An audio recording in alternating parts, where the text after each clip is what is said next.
Hi, my name is Rochelle Grabarczyk, and I've chosen to do my term project on the Kayapo peoples, a widely recognized uncontacted Brazilian tribe who live in the Amazon across the central Brazilian plateau.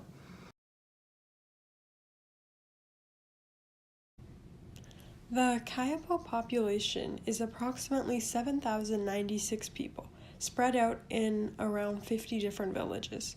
Kayapo means those who look like monkeys, which was presumably given to them by neighbors because of their long-lasting rituals of men dancing in monkey masks.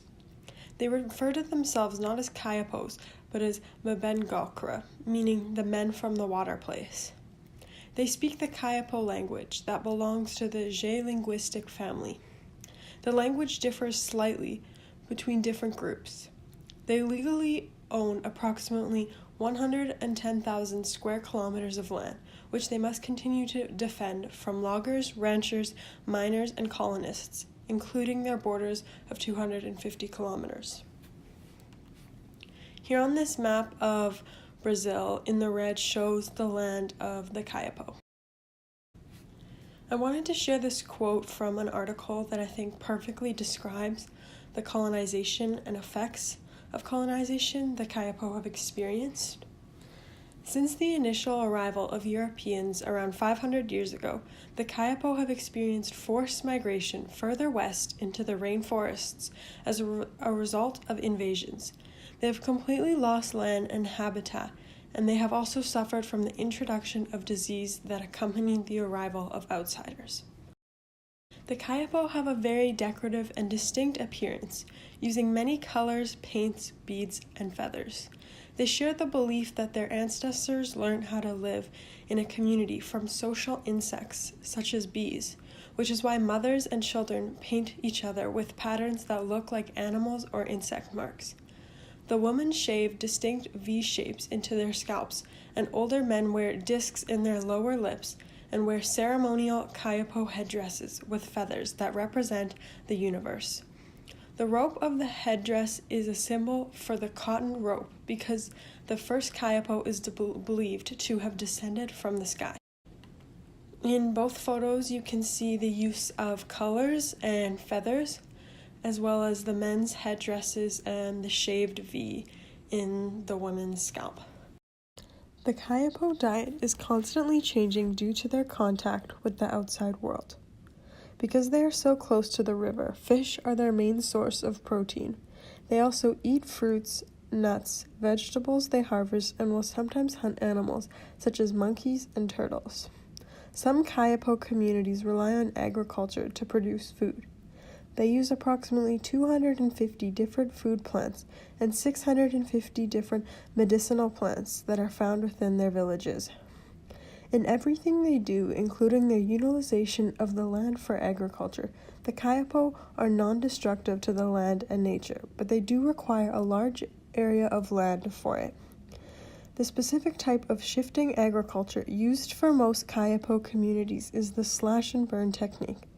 This process cuts down and burns forests for the cultivation of the land to take place.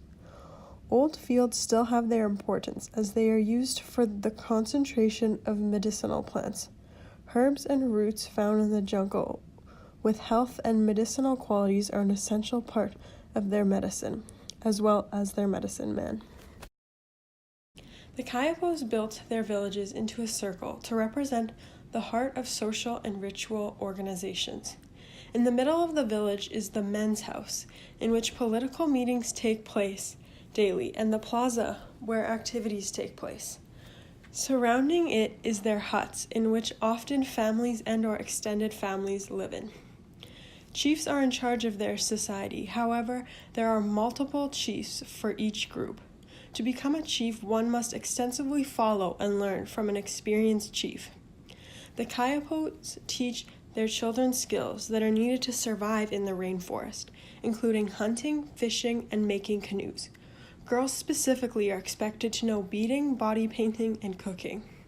For recreation, one of the main activities is swimming in the river.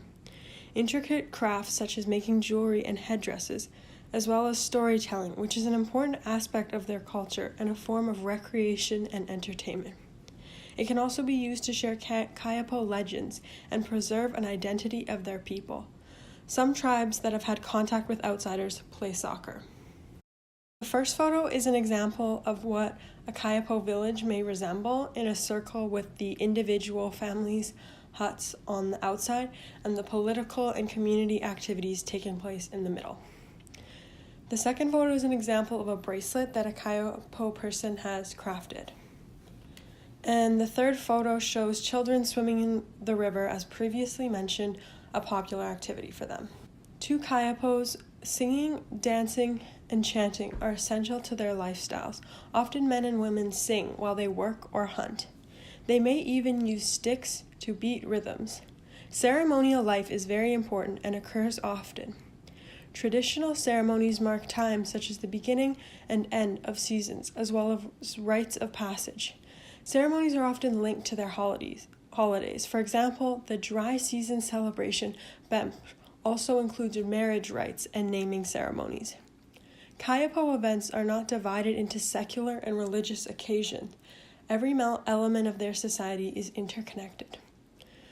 The birth of a child formalizes marriage. Then there are naming ceremonies where the child learns and builds social ties and an identity as a Kayapo. Other seasonal rites include special dances or ceremonies related to their crop growth. A common misconception in Western societies is that Indigenous tribes that are uncontacted and separate from modern societies and live in the traditional Indigenous ways before colonization are barbaric and uncivilized. The Kayapos prove that that is false. They are a perfect example of a functioning society that has its own language, teachings, and practices, which arguably function better than our society. They should be allowed to protect and maintain their culture, not conform to unnecessary modern ways. The environment has a strong link to the Kayapo and their beliefs because they rely on its resources to survive.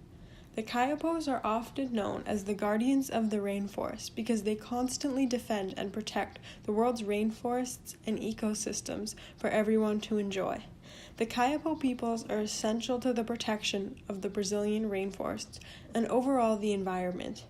20% of Brazilian rainforests have already been destroyed, and tropical deforestation is responsible for incredible amounts of carbon emission. The tropical rainforests are home to approximately half the species of plants and animals in the world, so the current extinction rate will increase drastically. If we do not listen to and respect the Kayapo peoples, we will be endangering the planet even more than we already have. In 1989, the Kayapo tribe gained global attention due to a proposal to create a series of 6 hydroelectric dams within their territory that threatened to devastate their way of life. It would have been the displacement of their entire community and destroyed much of the land on which they live and depend on, and forced them to relocate. Awareness was raised about the destruction of the Amazon. Through mass protests, the Kayapo were able to draw support from international leaders, celebrities, and the global media.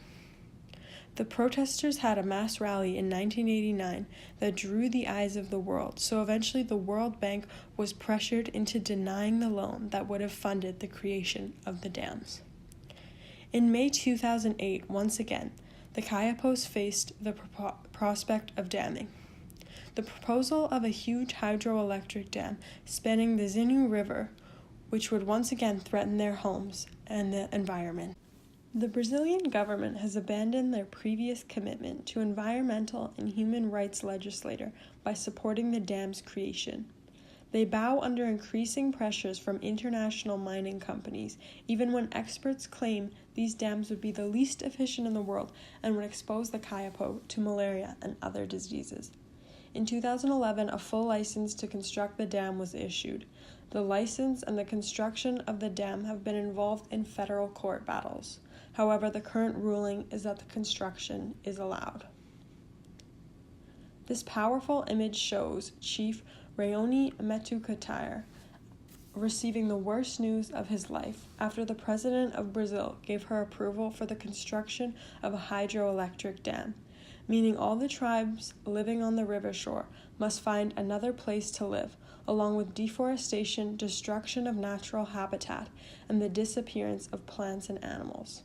It's a major problem that is happening to them, and they should be getting more international attention. In closing, I just wanted to say I chose this tribe because despite the unfair and cruel things happening to them, they continue to remain strong and united.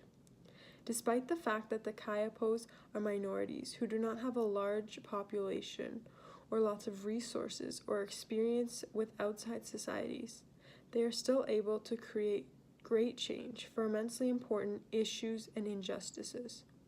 They're an example that no matter how small the population there is and how marginalized they are, as long as they come together and peacefully protest and demonstrate properly why they are right, great issues can change as a result. Thank you for listening.